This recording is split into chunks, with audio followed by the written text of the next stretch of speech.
Miss হবে না আপনার পছন্দের টিভি শো। দেখুন জি5 অ্যাপে একদম ফ্রি। তারা তোর সাথে কার বিয়ে হতে চলেছে? বাবা না না না না না না না না না না না, এ তো ঘোর অনর্থ। না না না না, এ বিয়ে হবে না, এ বিয়ে হওয়া যাবে না। অনর্থ। সেই হিমালয় ফেরত সাধু কখনো ভুল হতে পারে না। তোর সাথে আজ যার বিয়ে, বিধাতা তার সাথে তোর বিয়ে লেখেনি মা, অন্য কারোর সাথে লিখেছে মা। বিয়ে তোর অন্য কারোর সাথে লেখা। এ অনর্থ তোর জন্য এবং যার সাথে বিয়ে হবে তারও জন্য অনর্থ। এই বিয়ে, এই বিয়ে করিস না মা, করিস না।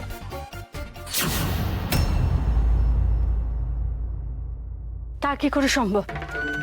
তোর যার সাথে বিয়ে হবে রে মা, তার নামের আদ্যাক্ষর হচ্ছে প। না না না না না না না না না না, আদ্যাক্ষর হচ্ছে ক।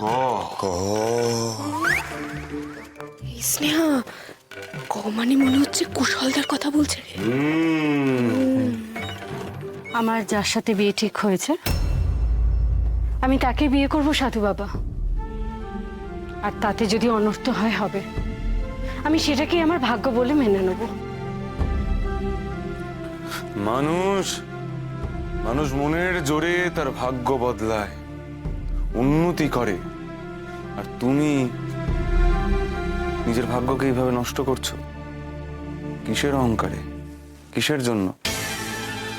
ওই কারণেই বলছি, তুই সব ভুলে গিয়ে তুই ককে খোঁজ রে মা, ককে খোঁজ।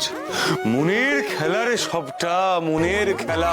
মনের সাথে লড়াই করে কেউ পারে না।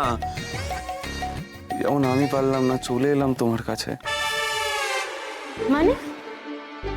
মানে তোমার কাছে, ওদের কাছে, পৃথিবীর প্রত্যেক মানুষের কাছে, সমাজের কাছে। ওদের ডাকে সাড়া না দিয়ে আমি থাকতে পারলাম না রে মা। হিমালয় থেকে সমতলে চলে আসতে হলো আমায়। কি হলো বাবা, আপনি পাটা সরিয়ে নিলেন যে?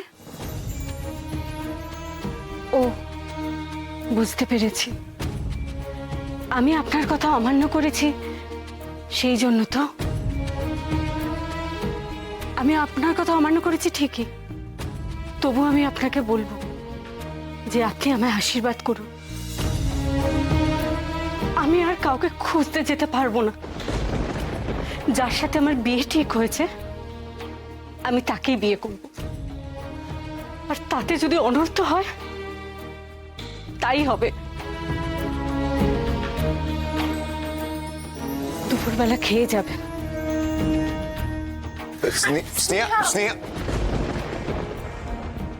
কুশলদা, তুমি চাইলে স্নেহার মুখোমুখি হও। আমরা আছি তো।